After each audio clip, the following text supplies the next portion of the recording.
Assalamualaikum warahmatullahi wabarakatuh.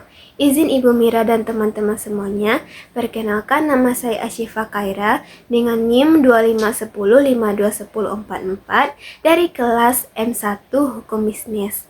Saya berasal dari kelompok 5 yang mendapatkan materi terkait kepailitan, PKPU dan juga likuidasi. Di kelompok 5 saya mendapatkan pembagian materi terkait likuidasi.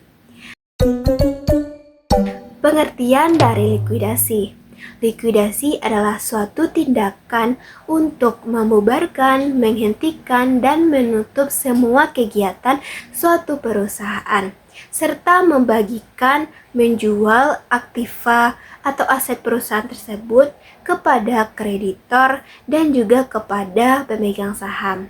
Berdasarkan pengertian tadi, didapatkan 3 elemen dalam likuidasi.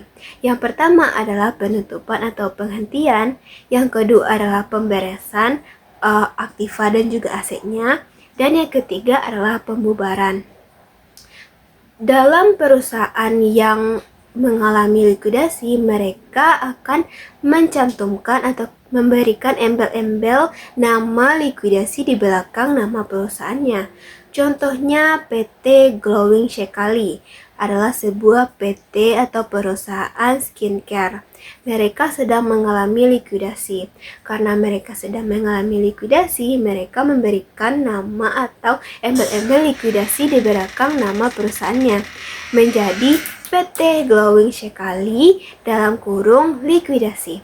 Hal itu dilakukan supaya masyarakat tahu bahwa si PT itu sedang mengalami likuidasi, dan juga dilakukan supaya tidak ada pihak yang dirugikan.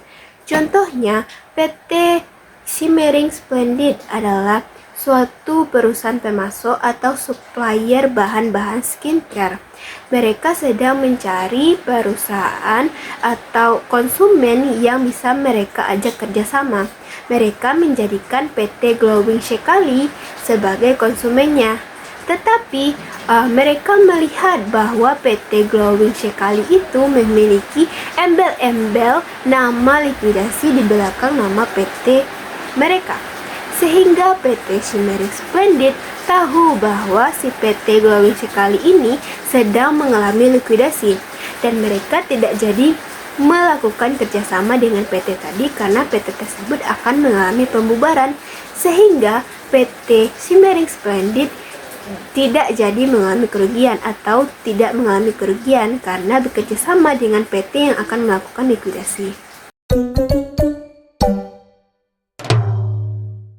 Lalu, apa saja hal-hal yang menyebabkan sebuah perusahaan mengalami likuidasi? Yang pertama, karena keputusan rapat umum pemegang saham. Seperti yang kita ketahui bahwa RUPS adalah organ tertinggi dalam sebuah PT. Nah, misalnya jika perusahaan tersebut sudah tidak mengalami keuntungan atau perusahaan tersebut tujuannya sudah tercapai, maka perusahaan bisa mengalami likuidasi. Kemudian yang kedua, karena masa waktu perusahaan sudah habis dan juga perusahaan itu tidak mengalami perpanjangan. Bisa jadi karena tujuan perusahaan tadi juga sudah tercapai. Kemudian yang ketiga, karena keputusan pengadilan. Bisa jadi karena yang pertama adalah permohonan dari kejaksaan atau permohonan dari minimal 10% pemegang saham, atau permohonan dari kreditor, atau permohonan dari perusahaan itu sendiri yang mengalami kecacatan di dalam akta pendiriannya. Kemudian yang terakhir, yang keempat, karena perusahaan tersebut mengalami merger atau konsolidasi. Lalu selanjutnya akan timbul akibat-akibat dari likuidasi. Yang pertama adalah pemberhentian bisnis perusahaan. Yang kedua, perusahaan tersebut melakukan kegiatan, namun kegiatan tersebut adalah hal-hal yang berkaitan dengan pemberesan perusahaan. Yang ketiga adalah pengangkatan likuidator. Yang keempat adalah perusahaan tersebut memiliki embel-embel nama likuidator di belakang nama perusahaan tersebut. Yang kelima, kewajiban pemberesan hak dan kewajiban perusahaan. Dan yang keenam, yang terakhir, yaitu penutupan perusahaan.